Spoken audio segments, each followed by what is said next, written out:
रही और इसको पूरी करेंगे तो कुल डूब जाएगा, शील डूब जाएगा, मर्यादा डूब जाएंगी, शास्त्र डूब जाएगा, सज्जनों का संग छूट जाएगा। अगर तुम इस वासना के प्रवाह में अपने मार्ग को इतस्ततः करके अनुचित क्रिया कर चुके तो जीवन बिगड़ जाएगा। तब तो जीवनम, देखो ना इस मूर्ख को, इसने सारे अपने बाप बाबा की सारी परंपराओं को, कुलशील को नष्ट कर दिया। और कैसी मुश्किल हो जाएगी। इसलिए बंधुओं, यह संपूर्ण और भीतर वासना जली जा रही है, चैन नहीं लेने दे रही। नीचे बैठी हुई सर्पणी की तरह से फुंकार फुंकार करके अपने विषयों से अंतर इंद्रियों के संपूर्ण मर्म को प्रज्वालित कर रही है। बोले कुछ नहीं, बोले ऐसे क्या करो, बोले कोई उपाय नहीं है, प्यास लगती है तो पानी पियो, और यदि जीवन जल रहा हो तो कृष्ण लीला पियो। रसायन, रसायन, सर्वौषधियों के रसायन कैसे, अभी तो इसीलिए तो बैठते हैं आगे। रसायन, रसायन कैसे बनती है, उसको कितना भट्टियों में उसको तपाया जाता है, निचोड़ा जाता है, उसमें कितनी औषधि। इसको पहले पान के रस में घोटो, और पान के रस से हमारे मनराजित अग्रवाल डिस्पेंसरी के बहुत दिनों तक इंचार्ज रहे। महाराज पान में घोटो, फिर इसको गुलाब के जल में घोटो, फिर एक बोतल केवड़े में घोटो, और फिर इसको फलानी औषधि में घोटो, और घोट करके फिर पारद की रसायन बनाओ, और अनेक अनेक अन्य पदार्थों की रसायन बनाओ। तो बोले कृष्ण कथा रसायन क्यों है कि वेद की श्रुतियों के सब उपासना वेद्य रसों में इसको घोटा गया है। कोई श्रुति सिद्धांत वेदांत, कोई सांख्य वैशेषिक योग, कोई आस्तिक नास्तिक बौद्ध जैन स्मार्त श्रौत शैव वैष्णव, कौन बहुबुद्धि इगोइस्टिक अहमवादी, बुद्धिवादी, तत्ववादी, आत्मवादी, परिणामवादी, अविवर्तवादी, ऐसा कोई भी रस नहीं है जिसको कृष्ण लीला में घोटना, कृष्ण लीला को जिनके रसों में खूब घोटा नहीं गया हो, और जिसमें आंसुओं के मोती न मिलाए गए हों, और जिसके भीतर अपने हृदय के भीतर सद्भावों के मणिचूर्ण न मिलाए गए हों, और जिसमें अनेक प्रकार की सुंदर कोमल सुकुमार रसवृत्तियों के मकरंद न घोटे गए हों, और जिसमें संपूर्ण महात्माओं के संवादी वेद्य दिव्य अनुभवों को न घोटा गया हो, और उपासकों के और सिद्धों की सिद्धियों को, रिद्धियों को, निधियों को, विधियों को, और सब प्रकार के दिव्य आनंदाम बुधियों को, और भगवत सन्निधियों के सार को घोट करके तैयार किया गया है। इसीलिए ये कृष्ण कथा रस रसायन है। इसमें से कुछ भी ऐसा नहीं है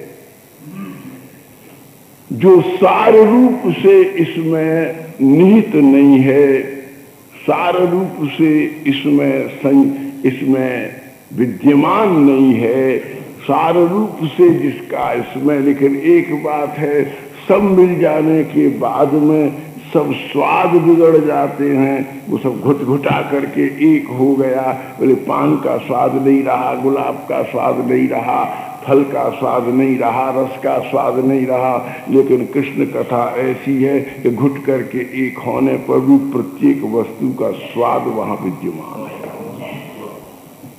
तुम जो कहो उस स्वाद को कृष्ण कथा में कहो, तत्व से कहें, कहो रस से कहें, कहो सांख्य से कहें, कहो वेदांत से कहें, कहो निर्गुण ब्रह्म की लीला कहें, कहो सगुण ब्रह्म की लीला कहें, कहो वात्सल्य में कहें, कहो सांख्य में कहें। बोले श्री कृष्ण लीला का एक ही शब्द है कि ये सार्वभौम है, और ये सार्वभौम है, और ये अनंत है, और ये चर्व्य नहीं है, ये चोष्य नहीं है, ये लेह्य नहीं है, ये भक्ष्य नहीं है, ये पेय है। और इसके लिए पात्र तुम्हें लाना नहीं पड़ेगा। हम कहते हैं तुम गिलास नहीं लाए, कौली नहीं लाए, बोले तो ये तुम्हें लाने की जरूरत नहीं है। बोले क्यों? बोले जो बच्चा बदमाश होता है, शैतान होता है, तो मैया एक गिलास में थोड़ा सा छेद करके और उसमें डूड़ा फू करके और उस गली में गिर देती है उस कौली को। पहले पात्र का विषय में विशेष भेदभाव रहता था कि इसका गिलास में मत पियो, उसके गिलास में मत पियो, इसे मत छुओ। रस का तो रस की तो कोई लड़ाई नहीं है। कुआं पे तो सभी पानी भरते हैं, पर अपनी अपनी बाल्टी पर सब लड़ते हैं। तुमने क्यों छू दिया, हमारा गिलास क्यों छू दिया तुमने? पात्रभूत द्वंद्व है, रसभूत तो द्वंद्व ही नहीं है। पात्राग्रह विनिर्मुक्ता, रस को जब प्राप्त करते हैं तो सर्वे द्वंद्वा समाप्त, सर्वद्वंद समाप्त हो जाते हैं, सगड़ी वृत्तियां समाप्त हो जाती है, क्योंकि पात्रभूत द्वंद्व है और पात्र का ही आग्रह है। और इसलिए रस के लिए भी बड़ा पात्र चाहिए, गुरु कृपा के लिए भी सत्पात्र चाहिए और भगवत रस के लिए भी सत्पात्र चाहिए। और वो सत्पात्रता कहाँ प्राप्त होगी? संसार में ये बड़ी संदिग्ध है। इसलिए हमारी शैतानी को देखकर किशोरी जी ने ये दोनों कानों के गिलास हमारे भीतर फिट कर दिए, है ना, कि इनको चाहे तो कोई उखाड़ के न ले जाए और हम कहीं भूल भी न जाएं और ये खो भी न जाएं। बोले इसलिए कर्ण रूपी पात्र हैं, इन पात्रों में भर करके कृष्ण लीला गान करो, है ना। ये इसके लिए उचित सतपात्र, है ना, क्योंकि इस मुख से यह नहीं पिया जा सकता, विशेष है ना। इसलिए कॉमन साधारण चीज इस मुंह से खाई जाती है, साधारण रस इस मुख से पिया जाता है। इस मुख में एक दोष है कि ये बोलता बहुत है। कान बड़े सुंदर पात्र हैं कि बोलते नहीं है, केवल सुनते हैं। सुनते हैं तो श्रवण भक्ति होती है, बोलते हैं तो भक्ति का विध्वंस होता है। इसलिए इसमें शब्दोच्चारण विकृत्य भाव है, शब्दोच्चारण की विकृति का अभाव है। और शब्दोच्चारण की प्रकृति और शब्दोच्चारण की विकृति, बोले कैसे बुरा हो जाएगा अगर तुमने किसी की ज्यादा प्रशंसा कर दी। अरे साहब क्या कहने इनके, तुम जहर पिला रहे हो उसको, जो नहीं है वह बता रहे हो। बोले अन्यस्य दोष गुण चिंतन माशु त्यक्त्वा, अरे सेवा कथा रस बहो नितरम पिबत्वम, नितराम पान करो नितराम भगवत कथामृत को, लेकिन एक काम एकदम छोड़ दो, इमीडिएटली अभी ऑपरेशन कराओ किसी बड़े एक्सपर्ट डॉक्टर से, किसी स्पिरिचुअल डॉक्टर से, कि तुम्हारी जीव का ऑपरेशन कर दे, अर्थात तुम्हारी जीव में से दूसरों की प्रशंसा करने और निंदा करने की आदत का मवाद निकाल दे, है ना। दूसरे की निंदा स्तुति अन्यस्य दोष गुण चिंतन माशु आशु त्यक्त्वा, तुरंत अविलंब इसी क्षण, इसे आगे के लिए मत छोड़ो, नहीं तो ये जहर सारे सारे शरीर को सेप्टिक कर देगा, सारे शरीर में विष का संचार हो जाएगा। बोले बाहर ये हमारी जवान का भूषण है, निंदा स्तुति नहीं करें। बोले करो दम हो तो, बोले शिशुपाल ने सगाली दे करके मुक्ति सभा में प्राप्त की, ऋषि समाधि में नहीं पा सके, उसने भगवान को गाली दी। बोले भगवान को गाली देने का फल मुक्ति है, जीव को गाली देने का कोई फल नहीं है। भगवान की निंदा करने से भी वही मिलेगा जो भगवान की स्तुति करने से मिलेगा। स्तुति करने वालों को मिलने में देर लगती है और गाली देने वालों को अविलंब मिलता है। क्यों? कि उनकी प्राप्ति छोटी है। बोले गाली देने वालों को मुक्ति मिलती है, लेकिन स्तुति करने वालों के लिए ठाकुर थोड़ा सोचता है, उसमें देर लगती है, अंडर कंसिडरेशन होता है उसका प्रश्न। बोले उससे क्या होता है? बोले उससे भक्ति होती है। प्रातिकूल्येन मुक्ति, भक्तिसाम्र सिंधु, प्रातिकूल्येन मुक्ति। भगवान के साथ जो प्रतिकूल व्यवहार करते हैं, दुश्मन मानते हैं हमारा दुश्मन है, हम नस्तो नाबूद कर देंगे, हम मिटा देंगे। और गालियों पर गाली, कंस, शिशुपाल, दंतवक्र, विरूरथ, शल्य, शाल्व, जरासिंध, सुदक्षिण, पौंड्रिका सर्वे असुरा निंदन्ति। रात दिन गाली देते हैं, इनमें एक भी ऐसा नहीं है जिसकी मुक्ति नहीं हो गई। सबको भगवान ने मुक्ति दे दी। बोले क्यों? तो प्रातिकूल्य न मुक्ति, भगवान की प्रतिकूलता करने पर मुक्ति मिल ही जाएगी। लेकिन क्योंकि वैष्णवों को मुक्ति पसंद नहीं है, इसलिए भगवान की स्तुति करते हैं। स्तुति करने से उनको इंतजार करना पड़ता है, उनका केस फाइल में है, भगवान विचार करते हैं और उसमें देर लगती है, लेकिन भक्ति हो सकती है। लेकिन कौन सी भक्ति होगी? 388 प्रकार की भक्ति के भेद हैं। विधि भक्ति होगी कि निमित्त भक्ति होगी?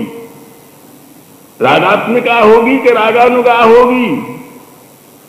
बोले महाराज कौन? इन चारों के फिर अलग अलग वृत्ति भेद हैं। बोले कौन सी भक्ति होगी? बोले अब तुम ये छोड़ दो कि कौन सी भक्ति होगी, तुम तो भक्ति का पहला सोपान चढ़ो, पहली सीढ़ी चढ़ो कि तुम प्रपत्ति कर लो, ठाकुर जी के शरणागत हो जाओ। भगवान रामानुज कहते हैं प्रपत्ति योगम परम पूर्वा सोपान रोहणम भक्ति भविष्यति इति सुनिश्चितम।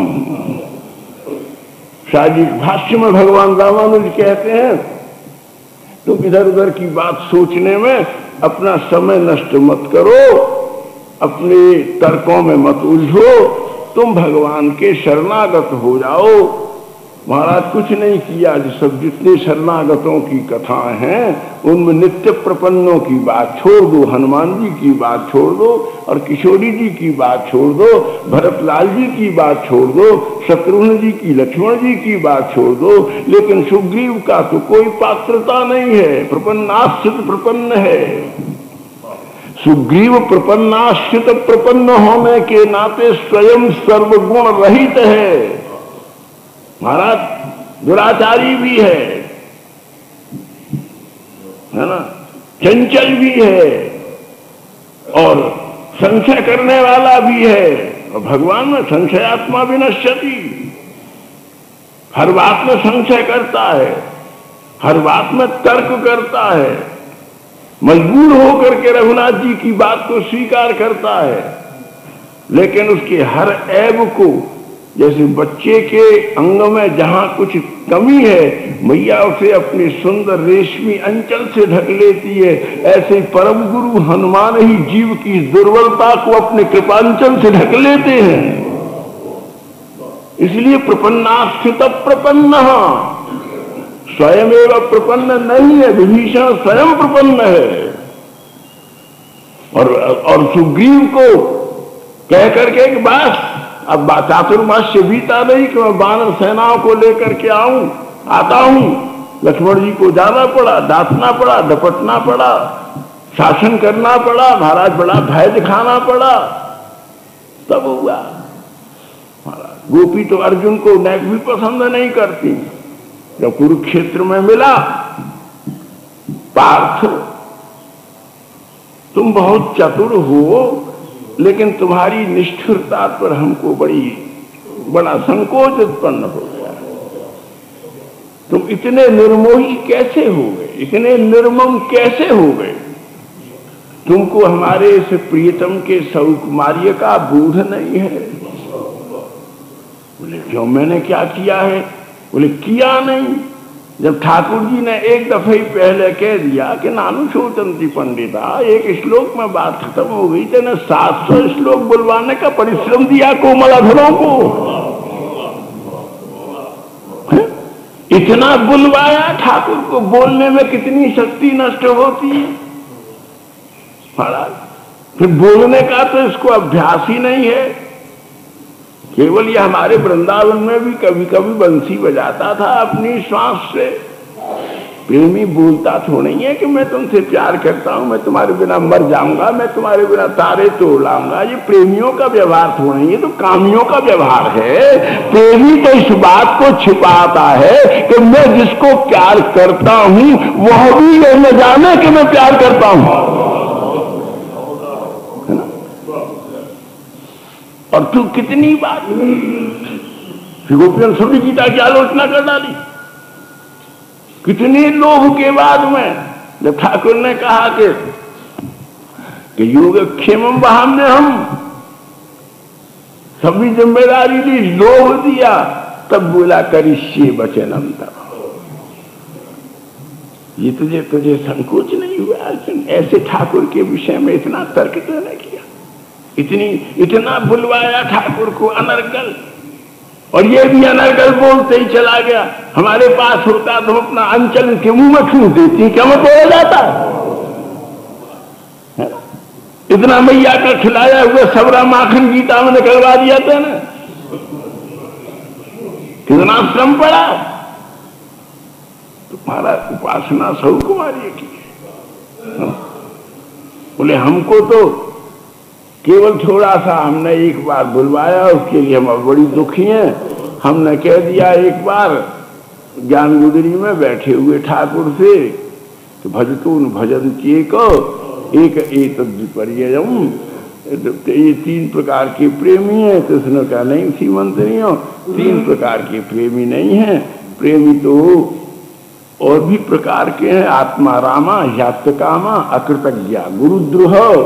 एक आत्माराम है, एक आत्मकाम है, एक कृतज्ञ है और एक गुरुद्रोही है। तो कृतज्ञ और आत्माराम को प्रेम की जरूरत नहीं है, क्योंकि उन्होंने संपूर्ण विश्व को अपने भीतर आत्मसात कर लिया है। उनकी अद्वैत सिद्धि हो गई है, तब तत्व सिद्धि हो गई है। कृतज्ञों में और अकृतज्ञों के भीतर प्रेम उत्पन्न करने की सामर्थ्य ईश्वर में भी नहीं है। वो तो प्रेम ध्वनि ढोंग झूठ तारा सत्य, ये सागर को संपुटिबद्ध किया जा सकता है। इसलिए यत्रम कुंभा, और दूसरी ओर से कि ये जो से प्रेमी हो, इनमें तुम कौन से प्रेमी हो? तो ठाकुर जी ने कहा पैरों में पड़ करके लुंठित हुआ कि मुझे प्रेम करने का शाप मत दो,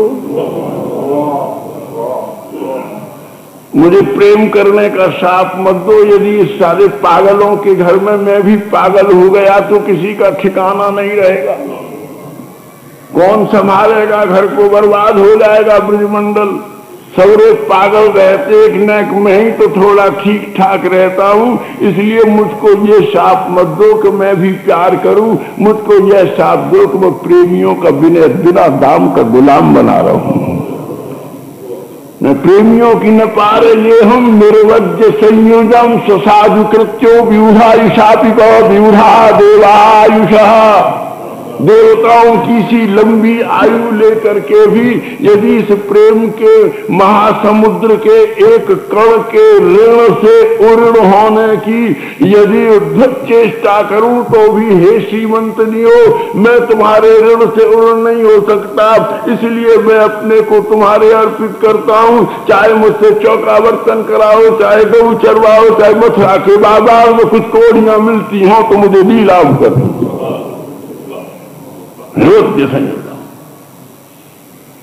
इसलिए यह सेवा परायण प्रेमा, हम जैसी गमारनों के सामने भी हम इसको ज्यादा बोलने का मौका नहीं देते थे। तूने इनसे इतना बुलवा लिया। तुम्हारा अर्जुन शर्म के मारे छुप गया।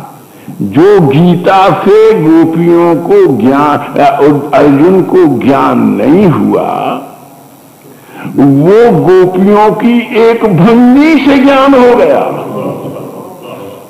इसलिए उपदेश से ज्ञान नहीं होता, आदेश से ज्ञान नहीं होता, संदेश से ज्ञान नहीं होता, दबाव प्रभाव से तर्क से ज्ञान नहीं हो सकता।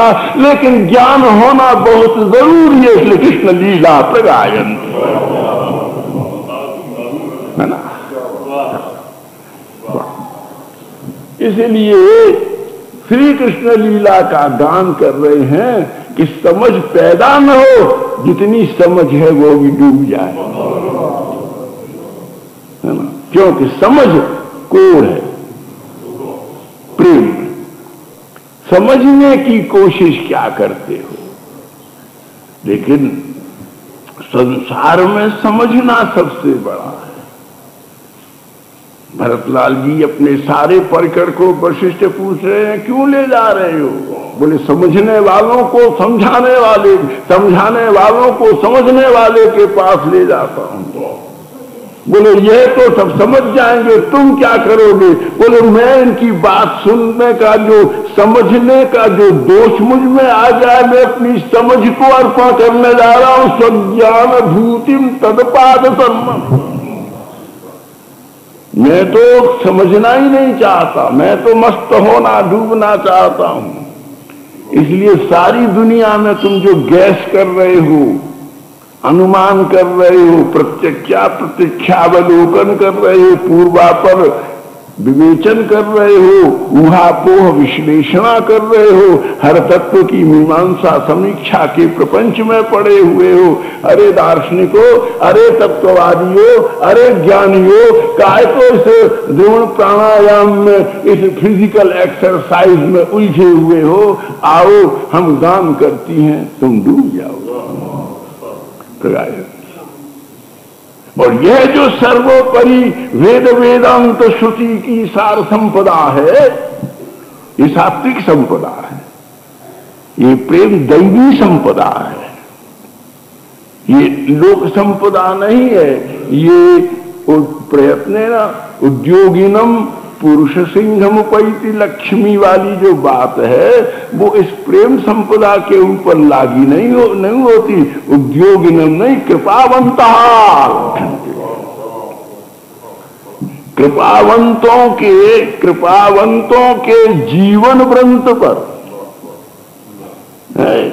ये वासंतिक सुषमा का उदय होता है, नहीं तो वासंतिक रह जाता है। वसंत कहते हैं, वासंतिक कहते हैं विदूषक को। एष पुरुष वासंतिक, ये वासंतिक पुरुष है, ये हंसी मजाक करने वाला विदूषक है, हास्य अभिनेता, कॉमेडियन नहीं है, इसको विदूषक कहते हैं। तुम सब विदूषक की तरह नाटक कर रहे हो। और दूषका तत्व को बिगाड़ करके कह रहे। विदूषक क्या करता है? हर तत्व को बिगाड़ कर कहता है। विदूषका विकृतिम करो कुर्वन्ति, तुम भी हर चीज को विकृत करके कह रहे हो, इसलिए तुम वासंतिक हो, विदूषक हो। लेकिन कृष्ण लीला गान करोगे तो तुम वासंतिक हो जाओगे, तुम्हारे हड्डी मांस की लता के ऊपर परमार्थ के मंगल फूलों का विकास हो जाएगा, वसंत सुषमा संशोभित तो हो जाएगी। इसलिए थोड़ा अब आगे श्लोक में चलेंगे, उसके लिए आज इसका समाहार कर लेते हैं कि देखो निन्युर दुखे रवा, ये श्रीमंतनियों को पहले भी सिद्धांत में कह आई है। दुखे न वासराम, ये हम पहले भी कह चुके हैं। बोले ब्रज भयार्ती हम वीरयूषिताम और निज जन सुमय ध्वंसन स्मित भज सखे भव किंकरी स्मनो जलरुहाननम चारुदर्शय, जलरुहाननम चारुदर्शय।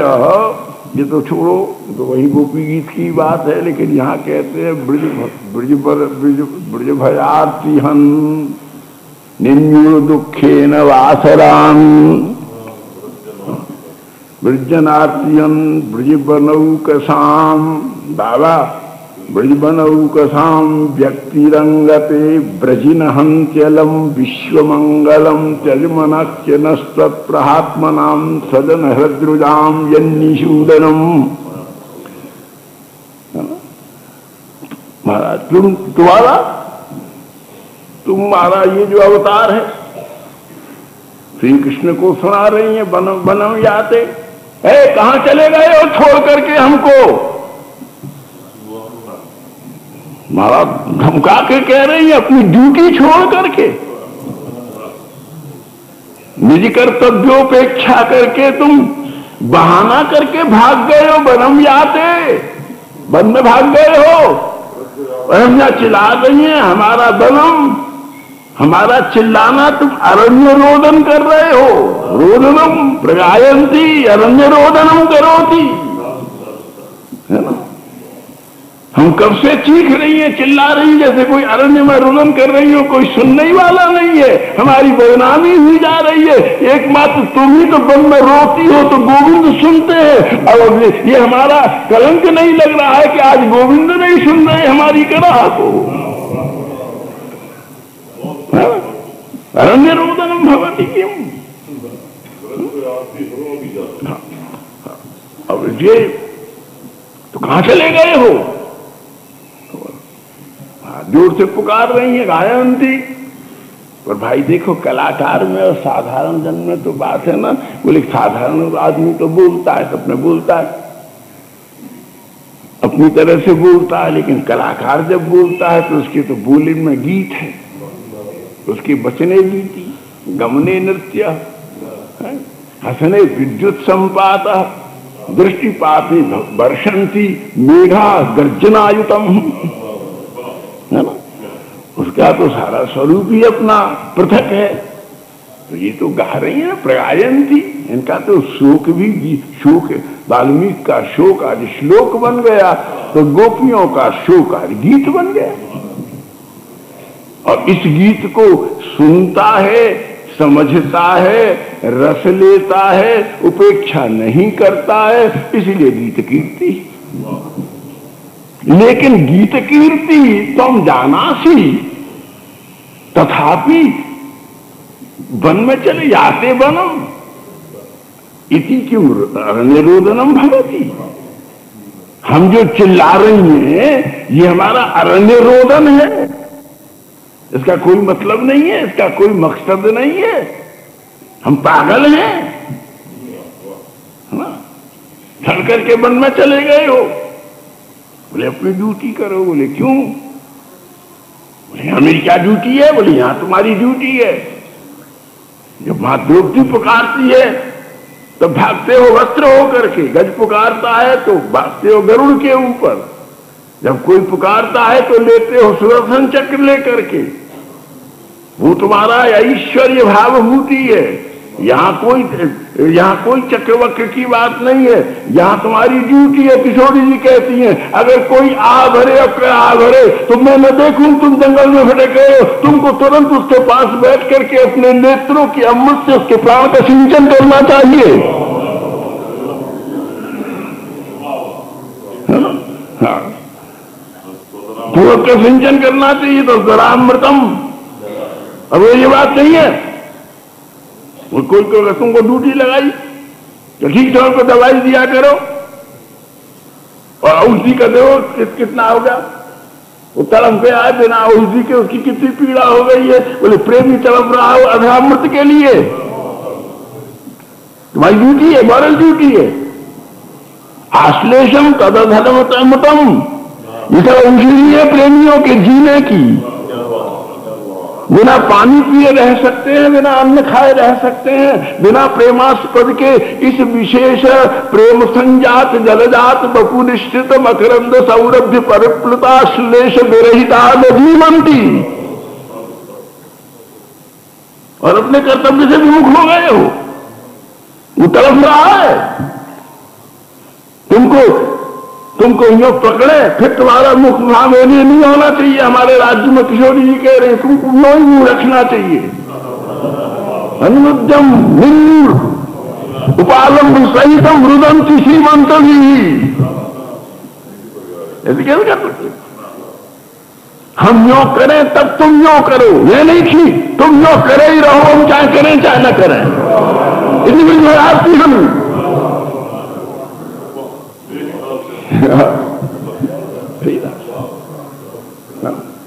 कैसी तुमने हमारी हटा दी नहीं। तुम्हें तो भटकने का, हमारे बारे फिरने का आदत है। आज हमको भी घरों से निकाल करके जंगल में ले आए हो। क्यों? तुम ड्यूटी रहित हो गए, कर्तव्य परायण नहीं रहे, इसलिए हमको आना पड़ा। अगर तुम हमारे द्वार पर ही खड़े रहते, शरणागत क्यों चल करके आया? क्योंकि तुमको वहां पहुंचने में विलंब हो गया। तब विलंबा पर आगे न खो जाती। इसलिए जो ब्रज भय आरती, प्रेम की आरती, क्या प्रियतम का दर्शन नहीं होना, ये आरती। इतनी देर हो गया, सखियों ने देखा नहीं। बोले शरीर जल रहा है, जल रहा है। बोले जो, बोले कैसे जल गया? बोले आज उसने ऐसी आंख से देखा तो सारे शरीर में अंगारे जल गए हैं, रोम रोम जल रहा है, सांस सांस जल रही है, प्राण जल रहा है, सब कुछ जला जा रहा है। बोले इसका उपाय क्या है? बोले उसका उपाय एक ही है भैया, सीधा सल के जिसकी आंख से आग लगे उसी के अधर की अमृत से पूछे। इसलिए ब्रज भयार्थी हम, ब्रज के आरती करुणा की तृष्णा रूप जो तदधरामृत है, उससे बचाने के लिए जंगल में भाग गए हो, वनम जाते पलायन कर गए हो, अब वीर बनते हो, वीर पुरुषा। ब्रजवासियों को तुमको ध्यान रखना चाहिए। दूसरी बात कहते हैं, हम इसकी तो व्याख्या छोड़ो कि तुमको याद रखना चाहिए, होश में रहो।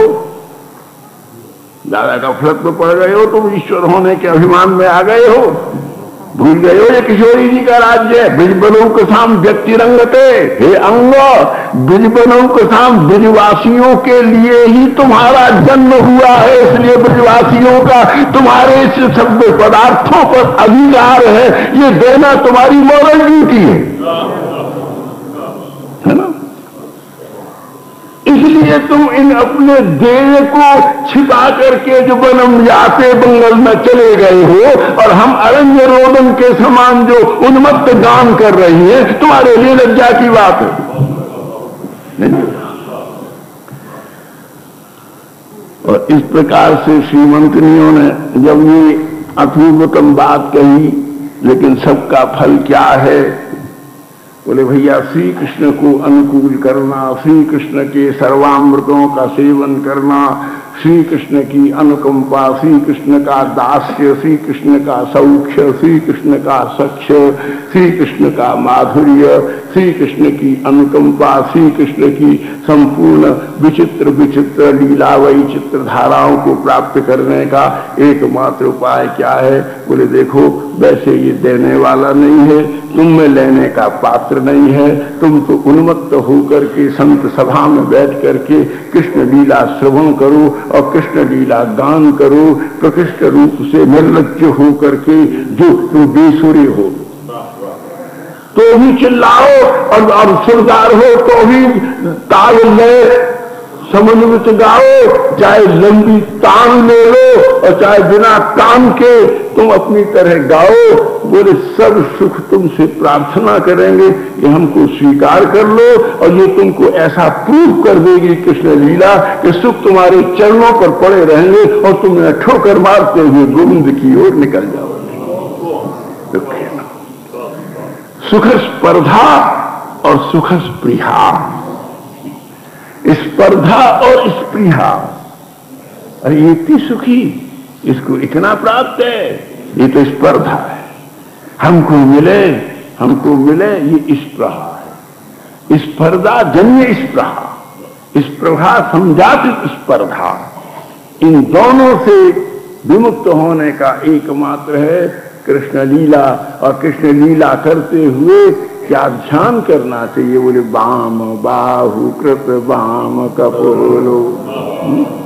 और इस भंगी का, इस चित्र का प्रातः काल हम लोग आस्वादन करेंगे।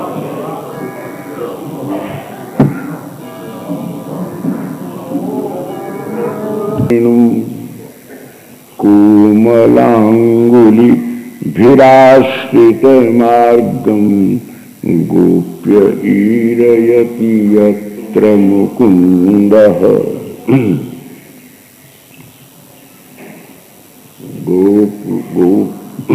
ईरयति यत्र मुकुंदः।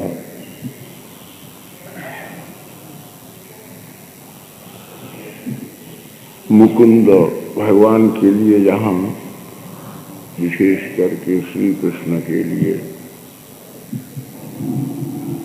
विशेष अभिप्राय से, विशेष प्रयोजन से यह सुविशेष संबोधन किया है।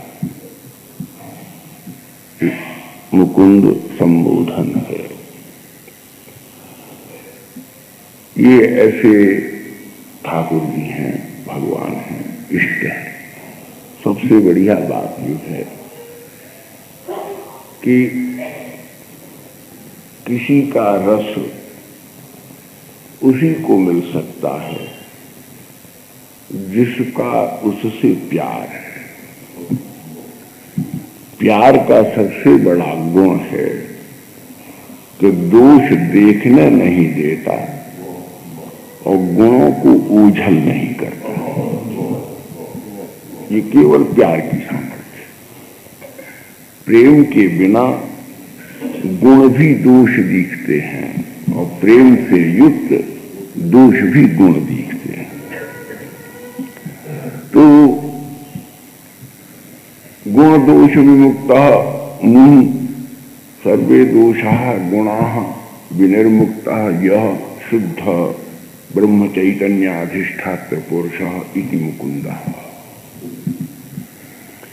जिसमें न कोई गुण है न कोई दोष है, लेकिन जो सबके गुण और दोषों की कदर करते हैं। देखो,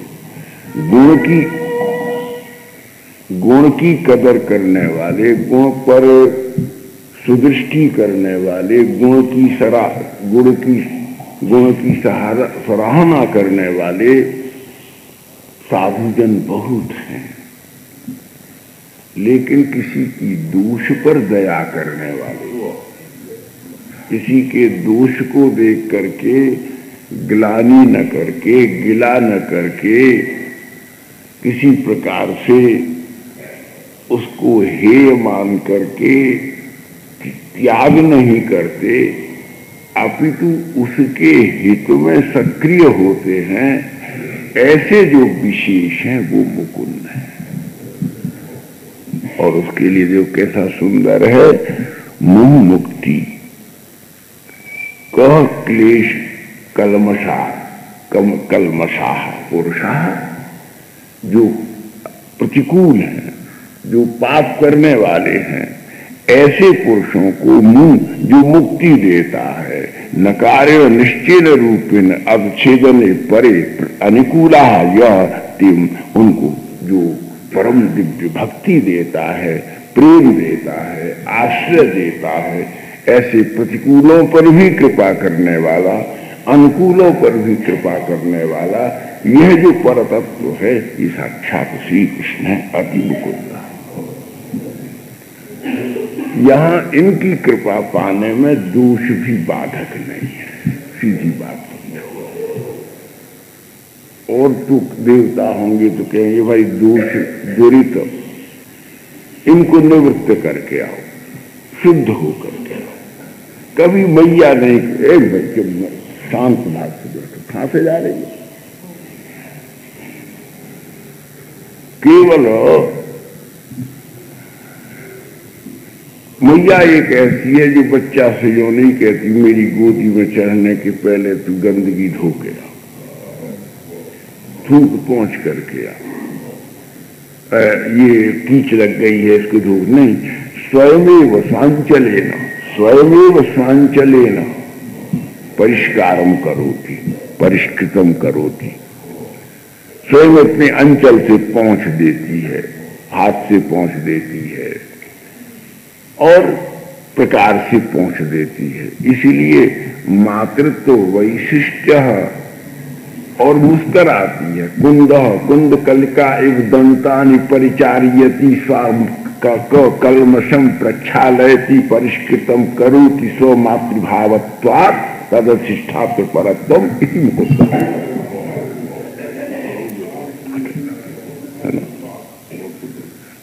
एक सहज जननी की तरह मातृत्व बोले, परंतु ये इसमें मातृत्व कहां से आ गया, ये स्त्रीण कैसे हो गया?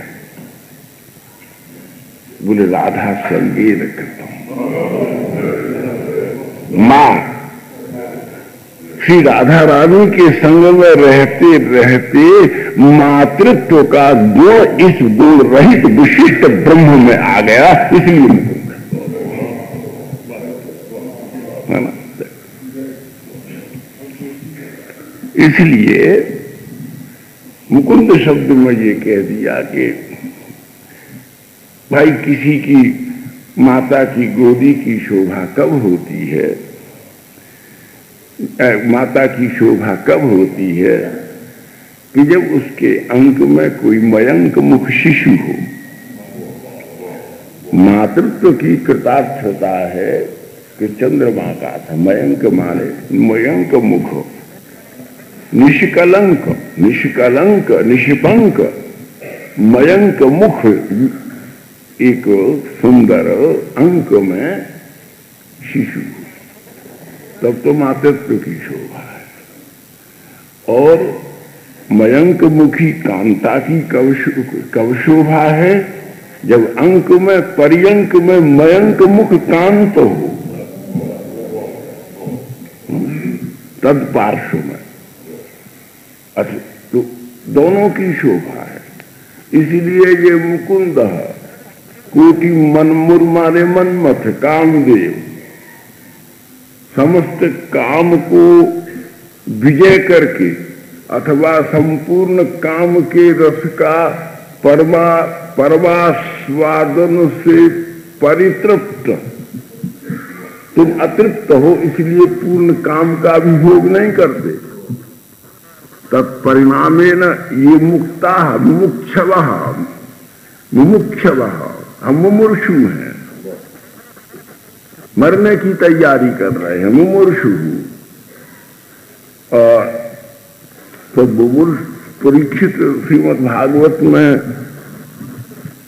सुखदेव जी महाराज से यही कह रहे हैं कि हे महाराज, वयम तु मुमुक्षवः त्वं मुमुक्षु, हम मरने वाले हैं, हमको पता नहीं कि आज है कल नहीं है, कब है कब तक नहीं है, हम मुमुक्षु हैं, हमको मरना है। तुम मौत के समुद्र को पार कर चुके हो, तुम मुमुक्षु हो। इसलिए मुमुर्षु मुमुक्षु के शरणागत है। इसलिए जितने भी मरने वाले जीव हैं, इन मरने वाले जीवों को अगर मोक्ष प्रदान करने वाला और जीवित व्यक्तियों को जीवन का रस प्रदान करने वाला यदि कोई है, तो सुखदेव जी कह रहे केवल ये है। इसको छोड़ करके यदि तुम अन्यत्र जाते हो तो तुम मुमुर्षु हो, मोक्ष का त्याग कर रहे हो। ये विचार का विषय नहीं है। श्री कृष्ण एक सोचने के स्कूल ऑफ थॉट्स नहीं है, एक सोचने के विषय नहीं है। सोचने में शक्ति का क्षय होता है, दिमाग का क्षय होता है, दिल का क्षरण होता है।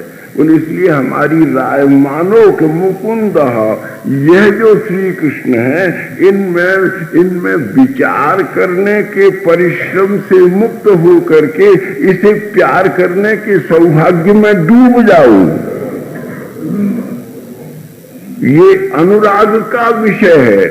इसको यदि प्यार करोगे तो काम की संपूर्ण रस भावनाएं भी प्राप्त होंगी और एक दिन काम वृत्तियों से मुक्त होकर के तुम आत्माराम हो जाओगे, तुम आत्मकाम हो जाओगे, आत्मतृप्त हो जाओगे, आत्मदीप्त हो जाओगे। और द्युत चेतसा अर्थात आत्मद्युत हो जाओगे।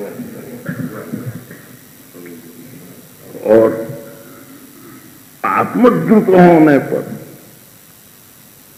तुम्हारा जो एक जन्म जो है, जो मरण है, ये क्या हो जाएगा? क्या अद्भुत बात कहते हैं। यथार्णवे मुक्ता संयुक्ता शुक्ति शोभयते तथा जन्म मरण शुक्ति मध्य तव मुक्ता भविष्य। मुक्ता जैसे दो सीपियों के बीच में एक मोती की अपार शोभा होती है, ऐसे ही अगर तुम्हारे भीतर श्री कृष्ण प्रेम का मोती आ गया तुम्हारे भावों की लहरों से उछल करके, तो तुम्हारा जन्म और तुम्हारा मरण उस मुक्ति से युक्त एक सीपी के समान शोभायमान हो जाएगा, है ना।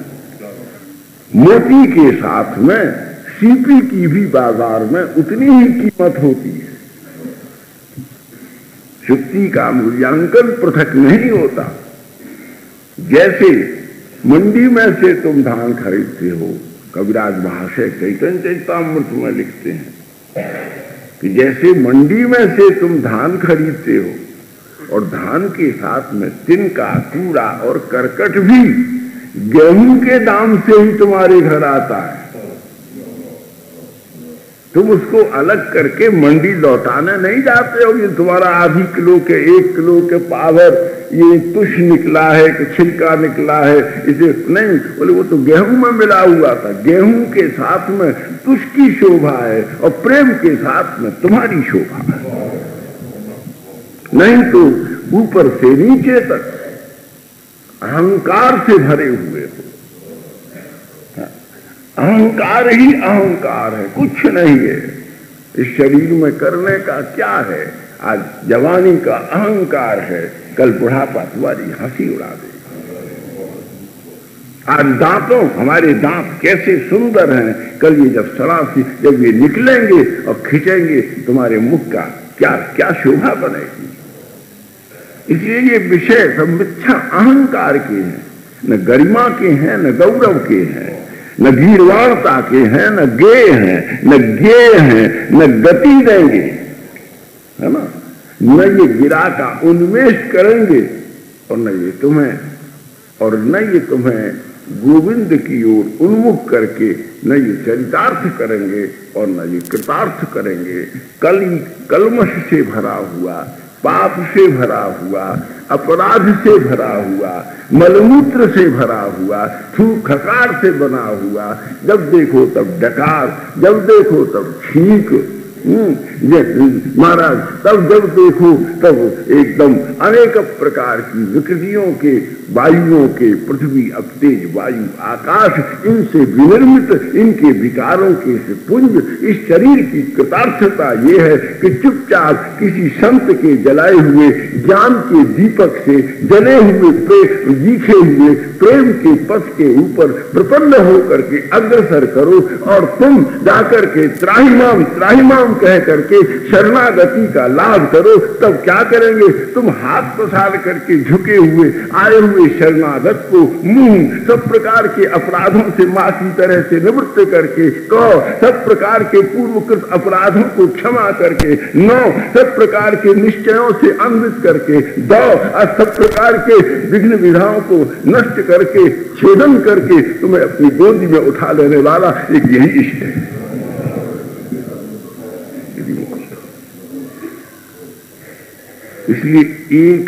इसीलिए कभी कभी विचार आता है, कभी कभी मन में विमर्श आता है, महानुभावों का प्रस्ताव भी आता है।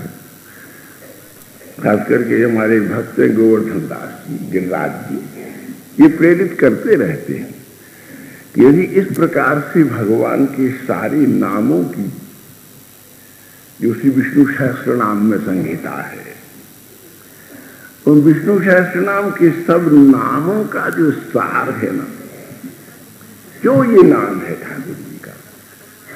हमारा नाम तो एक इंगित है, इनका नाम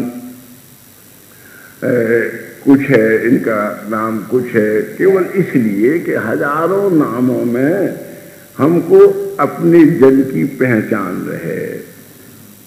सत्यपाल जी आओ, रवि आओ, सेठी आओ, लेकिन सेठी आओ इसका इस नाम के साथ में कोई अन्वय नहीं है ना। अन्वय नहीं है, लेकिन नाम का व्यतिरेक है। अन्वय व्यतिरेकेण तत्सत निष्पत्ति भवति। अन्वय तो कुछ है नहीं। इस लाली का नाम ये रख दिया, उसका नाम ये रख दिया, तो बोले इससे केवल एक पहचान सामाजिक। अरे आना, अब इतने लोग सब हमारी ओर देखेंगे, कौन आए? ने सुना बेटी? कौन कहे? किसको बुलाया महाराज जी ने? किसको पुकारा? लेकिन जब हम कह देंगे कि जरा नंदलाल जी आओ, तो झट उठ करके बिना ही सोच के, क्योंकि इनके शरीर की एक पहचान बन गई है नाम।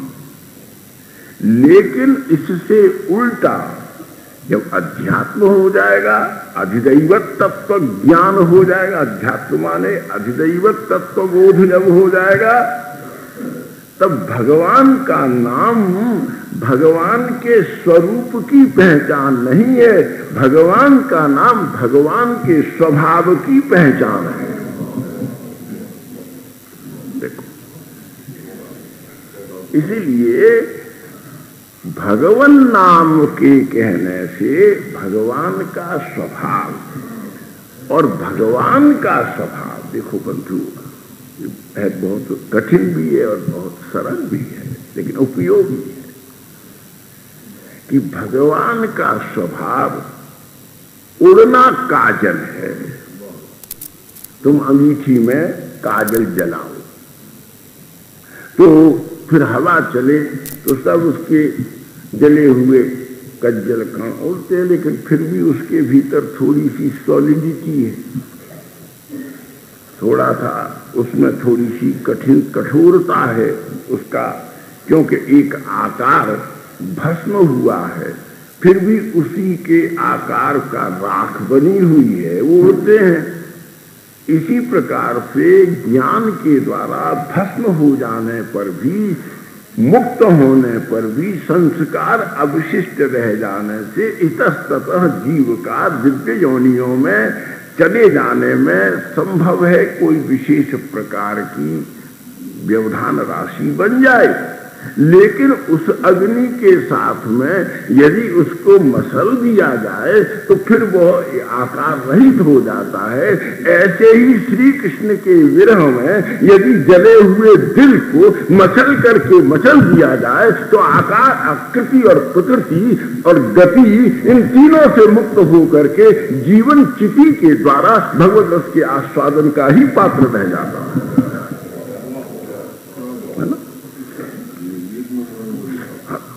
इसीलिए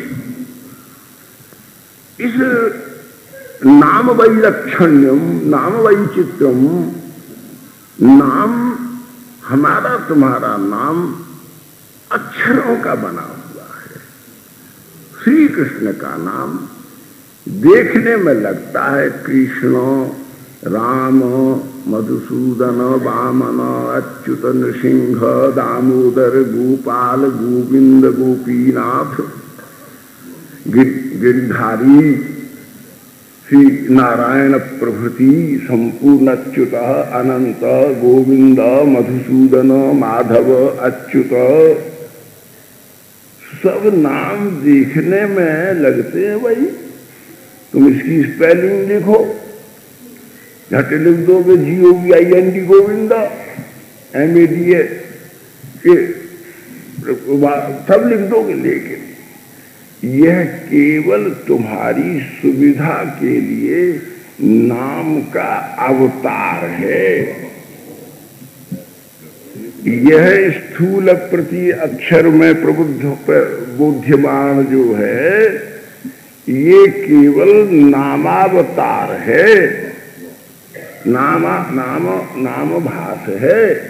लेकिन जब ये मुख में जाता है तब इसमें कोई मिश्री की डेली की तरह से इसका कोई चिन्ह शेष नहीं रहता, लक्ष्म शेष नहीं रहता। कोई आकार प्रकार शेष नहीं रहता, लेकिन नाभि से और कंठ पर्यंत एक अशेष विशेष माधुरी स्रोत का उद्गमन हो जाता है। इसलिए दामोदर शब्द, अच्युत शब्द, मुकुंद शब्द, माधव शब्द बाहर कुछ स्थूलता मिश्री की डेली की तरह धारण किए हुए हैं, लेकिन गुरु जी के द्वारा उंगली से कृपा से पकड़ करके इस नाम की मिश्री को मुख में रख दिया जाए तो ये मीठी नहीं लगेगी, अपितु सारी जिंदगी को मीठा कर देगी। मधुर स्वादित नहीं, अपितु तुम्हारा संपूर्ण जीवन मधुर हो जाएगा। बोले कैसे मधुर हो जाएगा? किम प्रमाणम? प्रमाणम परिमाणम च। दो ही चीज है कि इसका क्या परिमाण है और इसका क्या प्रमाण है। तोल क्या है? बोले तोल के विषय में तो एक ही शब्द है कि अनंत अकुल। हम उसको क्यों विशुषा में नाम है भगवान का। और जब ये संज्ञा में है, संज्ञा में है अतुला, तब तो ये श्री कृष्ण है। और यदि ये कृष्ण के साथ में लग गया, विशेषण बन गया, संज्ञा यदि विशेषण बन गया या क्रिया के साथ लग करके विशेष्य बन गया, तो फिर जैसे अब अपने नाम को क्या मानो, तुम कृष्ण था, तो कृष्ण के साथ लग जाने से सीधा अर्थ हो गया। जब कोई शब्द विशेषण कृष्ण के साथ लगता है तब वो कृष्ण बोधक नहीं होता। देखो ये एक सिद्धांत है। जब विशेषण शब्द कृष्ण के साथ लगता है तब वो कृष्ण बोधक नहीं है, क्योंकि कृष्ण की तुलना नहीं है, कृष्ण द्वितीय नहीं है, कृष्ण से ज्यादा कुछ नहीं है। कृष्ण कृष्ण कृष्ण है, कृष्ण में न कोई कमी है, पूर्णाति पूर्णतम परत्व है। इसलिए कृष्ण के लिए विशेषण विशेषापेक्षा नहीं है, प्राकृतिक शब्द के लिए तदपेक्षा एवं वर्तते। तो फिर क्या हो गया? बोले ये नाम लगते ही अतुल कृष्ण, कृष्ण बोधक नहीं रहा, श्री राधा इत्यर्थ। देखो जब भी किसी कृष्ण शब्द के आगे कोई विशेषण लग जाएगा तुरंत कृष्ण राधा हो जाएंगे। विशेषण संयुक्त कृष्ण इव राधा, है ना, इसे अभेद है। इसलिए मुंह माधव तस्य ऊकारेण प्रणव तस्य ककारेण कल्मषग्नि तस्य एव नकारेण सुनिश्चयम दकारेण छेदने संपोषणे उभय। इस अतः मुकुंद राधा संयुक्त तद्भावांगे संतिष्ठ एवं कृष्ण मुकुंद। ऐसे श्री कृष्ण जिनका श्री विग्रह एक क्षण के बिना भी, एक क्षण के लिए भी श्री किशोरी जी से पृथक नहीं हो, क्योंकि प्राण के बिना देह कैसे अलग हो सकती है और आत्मा के बिना जीव कैसे पृथक हो सकता है। खाली मन हो, चित्त हो, बुद्धि हो, अहंकार हो तो जड़ात्मक शरीर की रचना तो हो गई, प्राकृतिक परिभूति का उन्मेष तो हो गया, संकल्प विकल्पात्मक जीव के स्वभाव की रचना तो हो गई, अंतःकरण कोष्ठ की ईश्वरानुभूति के हेतु पीठ स्थापन तो हो गया।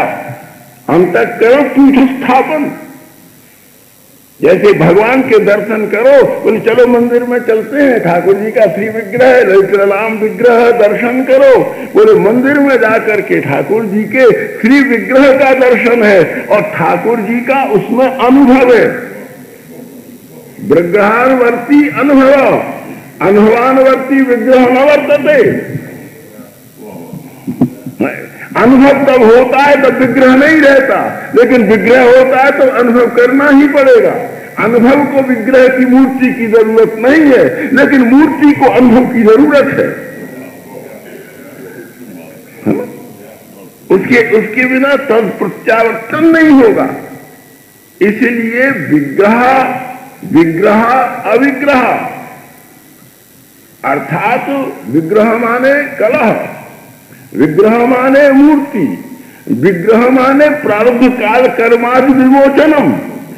यत्र यत्र ईर्यति, यत्र बोले कुत्र, यत्र विग्रह विग्रह विग्रह न वर्तते तत्र किं वर्तते बोले मुकुंद। कि सर्व प्रारब्ध कालाधिष्ठात्र पुरुष स्वेन किरणेन अंतःकरण कमलम विकसयति विकासयति तत्र मकरंद मधु वृंद ही संवेश्य एवं मधुपई परिपोषणे रतः यह करुणामय स कृष्ण मुकुंद।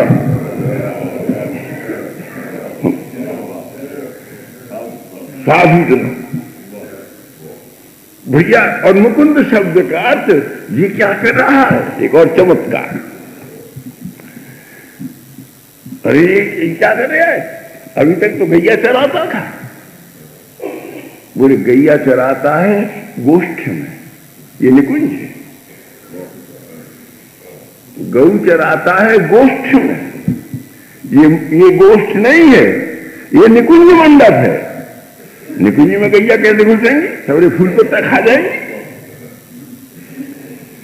सबरे फल खा जाएंगी। बोले इसलिए ये निकुंज है, यहाँ प्रिय प्रीतम व्याप्त। यहाँ क्या करता है? बोले यहाँ भी तो बोले यहाँ तो देखो ना मुकुंद मुंह मधुकर ही संचारयंती, यहाँ भौरों को चराता है।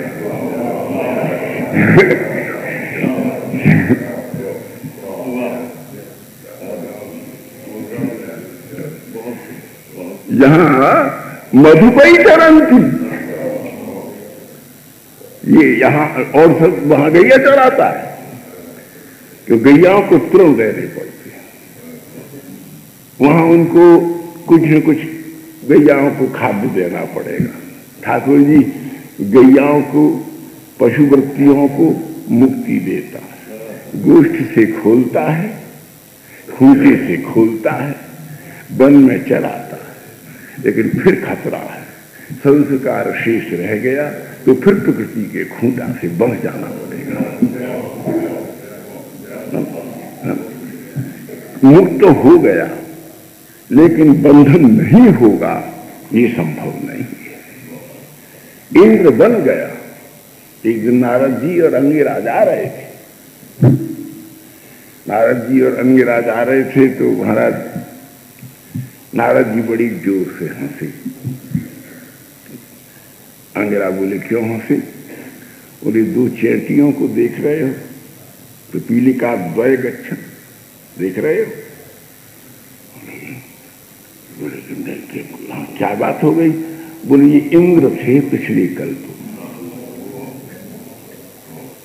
जो पिछले कल्प के इंद्र, पहले इंद्र ये और दूसरे इंद्र ये, और दोनों भाग्य से मिल गए और कर्म ठोक रहे, कहाँ इंद्र पद कहाँ हम चैंटी बन गए।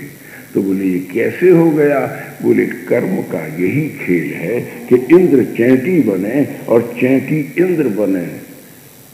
लेकिन जो भगवत भजन का जो ये जो कर्म मुरु जो है, मोरे दैत्य का नाम भी था। मोर दैत्य का भगवान ने उद्धार किया थे, नाम मुरारी पड़ा। मुरारी मुकुंद, नरक को भी कहते हैं नरकम विनाशय की यह सौ मुकुंद। नरक ले जाने वाले कर्मों का जो दुश्मन है वो मुरारी है।